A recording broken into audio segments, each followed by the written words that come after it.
సద్గురుభ్యో నమః. శ్రీ పూర్ణానందరహిత సద్గురు పుల్లారెడ్డార్య పాదారవిందామృత రసాయనం జనన మరణ భ్రాంతిరహిత పూర్ణబోధకం శ్రీ శ్రద్ధానందరహిత గోవిందయార్య మద్గురు పరబ్రహ్మణే నమః. మద్గురుదేవులైన శ్రద్ధానందరహిత గోవిందయార్య సద్గురు మహారాజుకు నా యొక్క ద్వాదశి శిరస్సాష్టాంగ నమస్సుమాంజలు. స్తోత్రీయ బ్రహ్మనిష్ట పరులారా, ఆ విధంగా గురువాక్యము చేత గురుమంత్రము చేత నిలువనటువంటి ఈ ఎరుకను ప్రపంచంలో అందరూ నిలుపుకొనుటకు ఎన్నో విధంగా ప్రయాణం చేసి ఇది సత్యము, ఇదే శాశ్వతమనే భ్రమతో రకరకాల పరిణామం చెందుతూ ఉన్నారు. అందుకే ఇది ఎన్ని ప్రయత్నాలు చేసినా కూడా నిలిచేది కాదు. ఎందుకనగా అంటాడు గురువు, గురు మంత్రముచే నిలువని ఎరుకను పరిపూర్ణమనుచు ఎరిగి నిరతమున్ ఎరుకైయుండిన వారల తెరువిక నీకేల వట్టి దిజోలే మాను ఎరుకలేని ఆజోలిబూను. ఎంత చక్కని వాక్యాన్ని మనకిస్తున్నాడు గురుదేవుడు. గురుమంత్రముచే నిలువని ఎరుకను పరిపూర్ణమనుచు నెరిగి నిరతమున్ ఎరుకై ఉండిన వారల తెరువిక నీకేల ఒట్టి దీజోలిమాను ఎరుకలేని ఆజోలిబూను. గురువాక్యమును గురుపుత్రులై ఎవరు గురుముఖంగా గురుమంత్ర ధర్మాన్ని ఎవరు తెలుసుకుంటారో వారికి సత్య రహస్యం తెలియబడుతుంది. ఎందుకనగా దీన్ని నిలుపుకోవాలని ఎంతోమంది ప్రయత్నం చేస్తూ వస్తూ ఉంటారు. శృతులందు స్మృతులందు ఇతిహాసములయందు సతతము శ్రమపడి వెతకిన ఈ ఎరుక మరి నిల్వబోదు సంశయము నీ మది నిల్పరాదు. ఎన్ని విధాలుగా ప్రయత్నం చేసి చూసినా శృతులందు స్మృతులందు ఉపనిషత్తుల యందు ఇతిహాసముల యందు ఎన్ని విధాలుగా ప్రయత్నించి చూసినా కూడా ఇది నిలబడదు. నిలబడిందా? ఎవరికైనా నిలబెట్టినారా? ఎంతమంది సాధనలు చేస్తూ ఉండరు, ఎవరిదైనా నిలబడిందా అని అంటే నిలబెట్టుకోవాలని ప్రయత్నం చేస్తుంటారు. ఒకరు 500 సంవత్సరాలు, 120 సంవత్సరాలు, 200 సంవత్సరాలు, 1000 సంవత్సరాలు ఇట్లా బతుకుతూ ఉంటారండి. ఏమొచ్చే బతికితే 1000 ఏళ్ళు బ్రతికే ఉపయోగమేమి? నిజము తెలియక ప్రపంచంలో ఏది శాశ్వతమో, ఏది సత్యమో, ఏది అనిత్యమో, ఏది అసత్యమో, అశాశ్వతమో ఏవి తెలియకుండా 100 సంవత్సరాలు బ్రతికి ఉపయోగమేమి? సత్యమును తెలుసుకొని శాశ్వతం ఏదో తెలుసుకున్నప్పుడు కొంతకాలం జీవించినా కానీ ఆ సత్యం కోసమే. అదే కృష్ణుడు అన్నాడు భగవద్గీతలో, మనకు అదే చెప్తున్నాడు గురువుగారు. జ్ఞానము వచ్చును పోవును. ఎందుకు వస్తూ ఉంది జ్ఞానము? ఎందుకు పోతూ ఉంది? జ్ఞానం అనగా తెలివి. గాఢ నిద్రలో నుంచి ఎందుకు మెలకువలేక వస్తుంది? మెలకువలోంచి ఎందుకు గాఢ నిద్ర లేకపోతూ ఉంది? అదేవిధంగా జన్మకి ఎందుకు వస్తూ ఉంది? తిరిగి ఎందుకు గతించి మరణించుతూ ఉంది అంటే జ్ఞానాతీతమును తాను గాంచిందాకన్.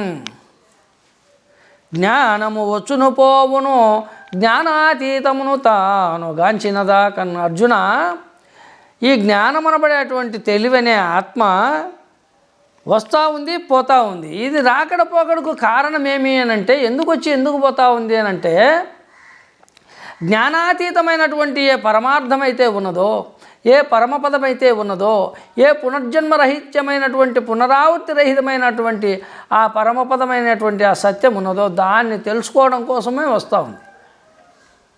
అది తెలియక మళ్ళీ పోతూ ఉంది. నిరంతరం ఇదే పనే జరుగుతూ ఉంది.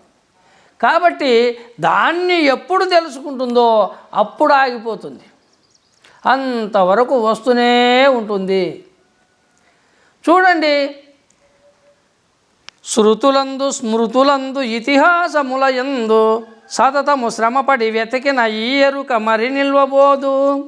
శృతులందు స్మృతులందు ఇతిహాసములయందు ఎంత శ్రమపడి వెతుకుతూ ఉండారు అందరూ. నిలబెట్టుకునేటోళ్ళు ఎవరన్నా ఉండారా? ఇది నిలబడుతుందా అని ఎవరు నిలబెట్టుకోలేదు, ఇది నిలబడదు కూడా. కాబట్టే మనకు గురువు చెప్తున్నాడు ఇక్కడ. ఏం చెప్తున్నాడు?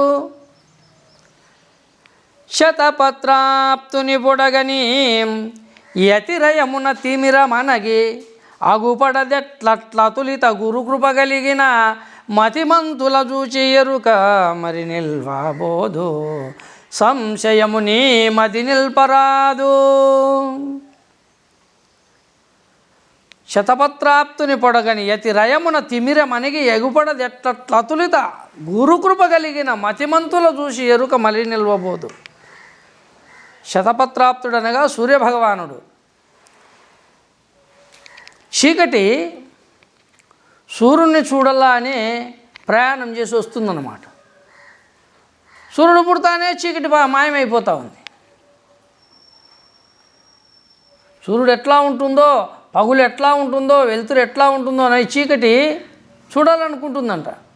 కానీ సూర్యుడు ఉదయిస్తానే ఆయన కిరణాలు పడతానే చీకటి మాయమైపోతుంది. శతపత్రాప్తుని పొడగని యతి రయమున తిమిర మనగి అగుపడదెట్లా? ఒక్క సూర్యుని కిరణాలు పడతానే, సూర్యుడు ఉదయిస్తానే ఎంత స్పీడుగా ఈ యొక్క చీకటి మాయమైపోయిందో. రాత్రి చూడండి, దట్టమైన చీకటి, గాఢాంధకారమైనటువంటి నల్లని మబ్బు చీకటి కమ్ముకొని ఉంది ఈ ప్రపంచమంతా. మరి ఇంత దేశమంతా చీకటి కమ్ముకొని ఉండబడినటువంటి ఇంత చీకటి సూర్యుడు ఉదయిస్తానే ఎక్కడికి పోయింది? ఎక్కడ దాచిపెట్టుకుంది చీకటి? ఇంత ఆవహించుకొని ఉండబడినటువంటి చీకటి ఎక్కడ పోయి దాచిపెట్టుకుంది? అట్లనే గురు వాక్యము చేత గురుపుత్రుడై గురు ధర్మాన్ని తెలుసుకున్న వానికి గురు కృప వలన మతిమంతుడైనటువంటి గురుపుత్రుని చూసి ఈ ఎరుక మరి నిల్వబోదు. సంశయముని మది నిల్పరాదు. నేను నేను నేను అనేటువంటి ఈ యొక్క అహం పదార్థం అనే ఎరుక గురుకృప కలిగినటువంటి మతిమంతును చూసి ఎరుక మరి నిలవదు. సంశయముని మది నిల్పరాదు. నాయన, ఈ సంశయాన్ని ఇది నిలబడుతుందేమో, ఏ సాధనల ద్వారా నిలబడుతుందేమో, శ్వాస మీద ధ్యాస పెడితే నిలబడుతుందేమో, ఆధార స్వాదిష్ట మణిపూర కణహస్త విశుద్ధ ఆగ్నేయ సహస్రార చక్రాలను పరిశోధన చేస్తే నిలబడుతుందేమో, ఈడ పింగళ సుషుమ్న నాడి గుండా ప్రయాణం చేసి సూర్యనాడి, చంద్రనాడి, సుషుమ్న నాడి అనబడేటువంటి నాడుల గుండా ప్రయాణం చేసి బ్రహ్మరంధ్రం అనే కపాలానికి చేరుకొని అక్కడ నిక్షిప్తమై ఉండబడినటువంటి కుండలిని అనబడేటువంటి ధ్యానము ద్వారా అక్కడ ఆత్మను మేల్కొల్పితే అది పరమార్థాన్ని తెలుసుకుని మానవుడు ముక్తిని చెందుతాడు అని చెప్తున్నారు. ఎంతమంది ప్రయత్నం చేసి గతించిన వాళ్ళు ఎంతోమంది ఉన్నారు ఆ సాధనల వల్ల. ఎందుకంటే ఈడ పింగళ అనగా కుడి ముక్కులో నుంచి వచ్చేది సూర్యనాడి, ఎడమ ముక్కులో నుంచి వచ్చేది చంద్రనాడి. ఈ రెండు సమభావములలో అణిగిపోయినప్పుడు సుషుమ్న నాడి అని చెప్పేసి ఒక నాడి ఆడుతుంది. ఆ సుషుమ్న నాడి ఆడే సమయాన్ని గుర్తెరిగి యోగ సిద్ధుడైనటువంటి పురుషుడు ఆ యోగము ద్వారా శ్వాసను చక్రాల ద్వారా తీసుకుని వెళ్ళి ఆ ఒక్క సహస్రార బ్రహ్మరంధ్రమైనటువంటి కపాలమునందున కుండలిని శక్తి ద్వారా నిలిపితే అక్కడ పూర్ణ ప్రభాశోభితమైనటువంటి చైతన్యం ప్రకాశించి ఆ ప్రకాశమానమైనటువంటి చైతన్యమే తానని, నేనే పరమాత్మను అని తనను తాను తెలుసుకుంటాడు అని చెప్పేసి మనకు యోగాలన్నీ తెలియజేస్తున్నాయి. అయితే అంత కష్టపడిపోయినటువంటి వాడు కూడా నిరర్ధకమే. ఎందుకు అనంటే దానివల్ల ఉపయోగం ఏమీ లేదు. జన్మరహితమవుతాడా అంటే కాడు. ఎందుకంటే సంకల్పము నిలుపుకొనే పోతున్నాడు. సంకల్పం ఉన్నంత వరకు జన్మాలు కలుగుతూనే ఉంటాయి.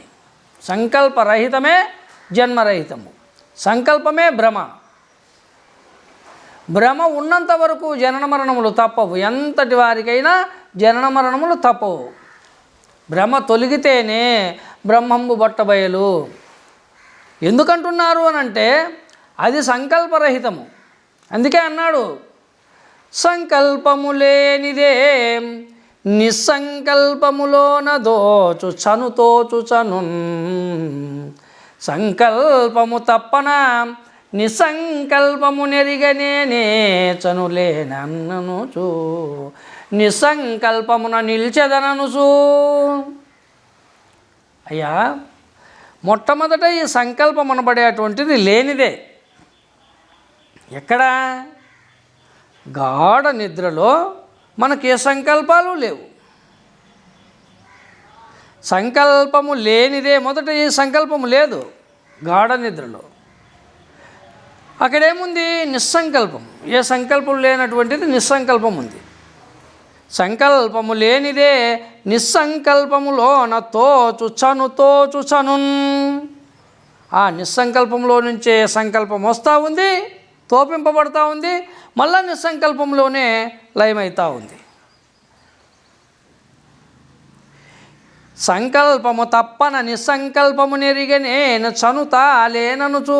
ఈ వచ్చినటువంటి సంకల్పము నేను ఎక్కడి నుంచి వస్తున్నాను, తిరిగి ఎక్కడికి పోతున్నాను అని విచారణ చేసినప్పుడు నేను నిస్సంకల్పములో నుంచి తోపింపబడుతూ ఉన్నాను, తిరిగి నిస్సంకల్పంలోనే ఏమీ లేకుండా పోతున్నాను అని ఎప్పుడు తన రహస్యము తనకు తెలియబడిందో అప్పుడు చను తా లేననుచు. అప్పుడు తన రహస్యము తనకు తెలియబడి, నేను లేని దాన్ని, ఎప్పటికీ ఉండేది నిస్సంకల్పమే అని నిర్ణయం అవుతుంది. అప్పుడు సంకల్పించుటకి ఇంకా సంకల్పమేది? నిస్సంకల్పమందిట్లు సంకల్పమెరిగితే చనుతాలేననుచు నిస్సంకల్పమున నిల్చెదననుచు.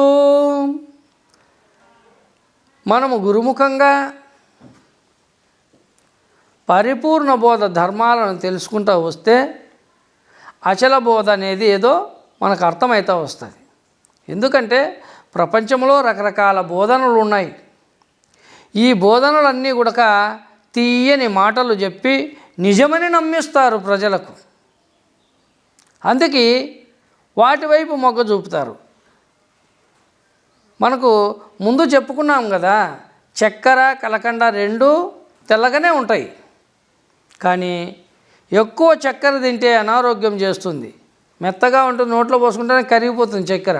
అట్లని ఎక్కువ తింటే అది ఏమవుతుంది? దానివల్ల ఎక్కువ తిను తక్కువ తిను, దానివల్ల అనారోగ్యమే సంభవిస్తుంది. కలకండ కఠినంగా ఉంటుంది, గట్టిగా ఉంటుంది, పండ్ల కింద వేసి కొరికేదానికి. అయితే నువ్వు రోజు తిన్నా కానీ నీకు ఎటువంటి అనారోగ్యం చేయదు. అలాగనే పరిపూర్ణ బోధ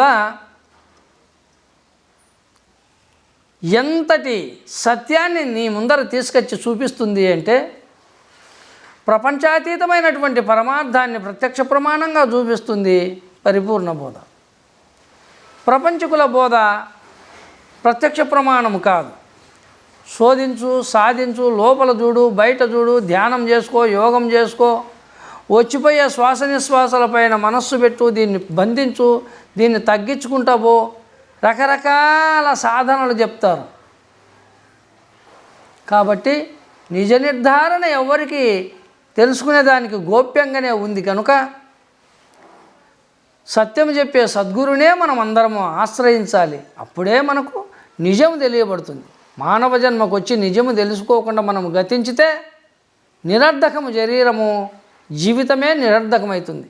కాబట్టి సత్యాన్ని చెప్పేటువంటి గురువు దగ్గరికి మనం చేరుకోవాలని తెలియజేస్తూ సద్గురు ప్రభు మహారాజుకు జై. రాబోయే వాక్యము మనము ఇంకా దగ్గరగా గురువాక్యములో ఉండబడినటువంటి విచారణను తెలుసుకుందామని తెలియజేస్తున్నాం.